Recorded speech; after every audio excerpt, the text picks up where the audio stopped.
Bom dia a todos. Vamos voltar à nossa leitura. A Paixão do Senhor, 12ª parte. Jesus diante de Pilatos. A situação era fora do comum. Aquele homem, dias antes, falava no templo como sacerdote, como majestade, tinha sido recebido triunfalmente em Jerusalém, com aclamação jamais vista. Tinha feito vários milagres e muitos o seguiam. Era considerado um grande profeta. E agora estava preso e maltratado como um malfeitor. Sem dúvida, a população estava confusa.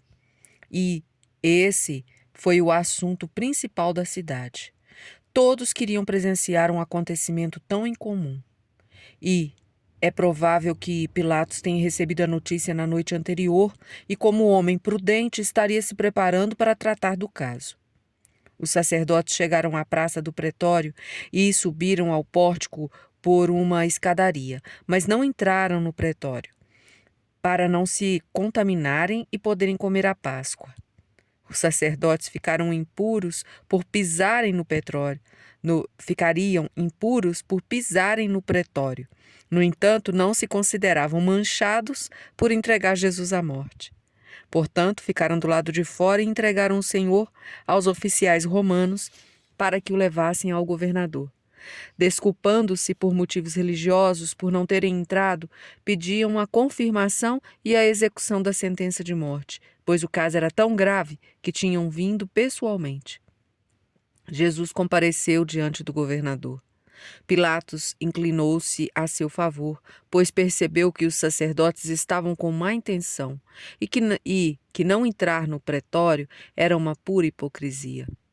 Mesmo assim, por prudência, saiu para falar. Sentiu a diferença entre a serenidade do réu e a exaltação e a pressa com que os sacerdotes queriam sua morte. Confirmou seu juízo e disse-lhes: sabem que os romanos não têm costume de condenar ninguém sem que o réu possa se defender. Qual é a acusação contra este homem? Não é justo entregar um preso sem dizer o motivo. A observação do procurador romano parece que não agradou, pois, implicitamente, os taxava de incapazes e injustos.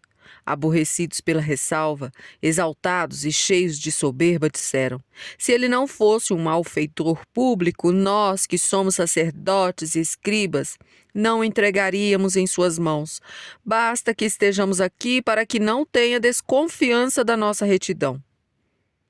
Para saber se Jesus era um malfeitor, seria necessário perguntar aos que foram libertos dos espíritos impuros, aos doentes que foram curados, aos leprosos que ficaram limpos, aos surdos que agora escutavam, aos cegos que tinham recuperado a visão e aos que foram ressuscitados.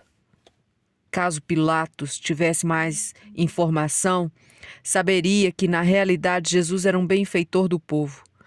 O cego que com um pouco de barro recobrou a vista, o paralítico que depois de 38 anos pôde novamente andar, a menina ressuscitada diante dos pais e de 3 apóstolos, estas testemunhas poderiam ser parciais, mas existiam outras testemunhas. Toda a cidade de Naim, os presentes nas ressurreições do filho da viúva e de Lázaro, todos aqueles que foram saciados com pães e peixes no deserto, quase toda Jerusalém. Para legitimar a maldade, precisaram de falsas testemunhas. Mentiram e não conseguiram nenhuma acusação contra o Senhor. Os sacerdotes estavam aborrecidos e magoados, porque Pilatos pedia provas e todo o povo estava agradecido pelos benefícios que Jesus tinha feito. Consideravam-se tão importantes que pretendiam que Jesus fosse cravado na cruz somente porque essa era a vontade deles. Com a resposta dos sacerdotes, Pilatos, inteligentemente, percebeu toda a soberba e arrogância e que havia ódio e parcialidade para desejarem sem provas matar um homem que era considerado santo e profeta. Devia haver uma razão mais profunda. Com muita astúcia respondeu: se este homem é um malfeitor, tomai-o e julgai-o vós mesmos, segundo a vossa lei. Está registrado em São João, capítulo 18, versículo 31. Acredito que não pediriam a morte de um homem inocente, mas não posso condená-lo somente por causa da vontade de vocês. A lei exige uma acusação formal com provas. Se o código de vocês permite condenar um homem tão depressa, sem ouvir a defesa, façam como quiserem. Eu não impedirei. Os sacerdotes replicaram: não nos é permitido matar ninguém. Talvez tenham dito isto por causa do domínio romano, que lhes tirava o poder, pois a lei judaica permitia, sim, em alguns casos, ou porque, sendo Páscoa, não podiam executar sentenças. Mas, possivelmente, pensavam na crucifixão, introduzida na Judéia pelos romanos. Esta seria a morte mais desejada, pois era a mais humilhante.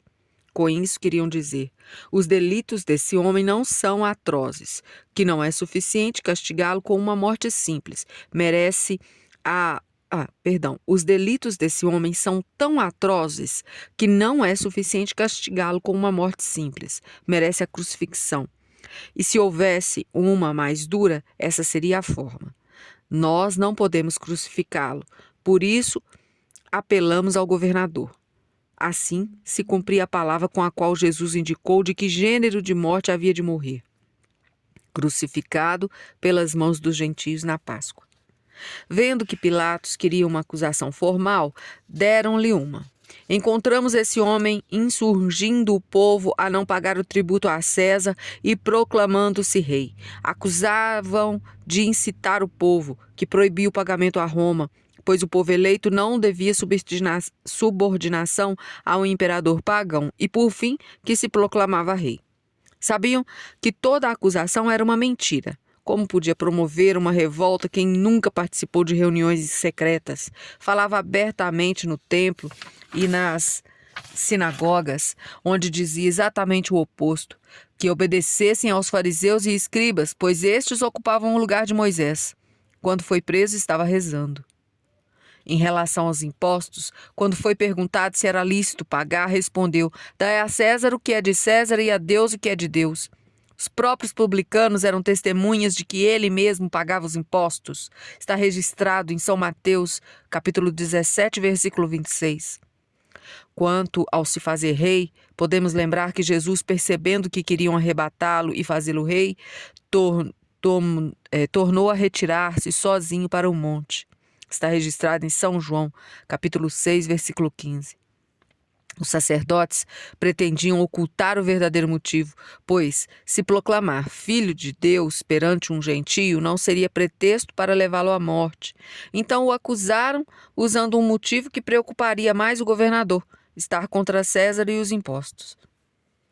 Pilatos centrou-se na acusação de que se fazia rei, pois era evidente que, sendo rei, seria contra César e os impostos.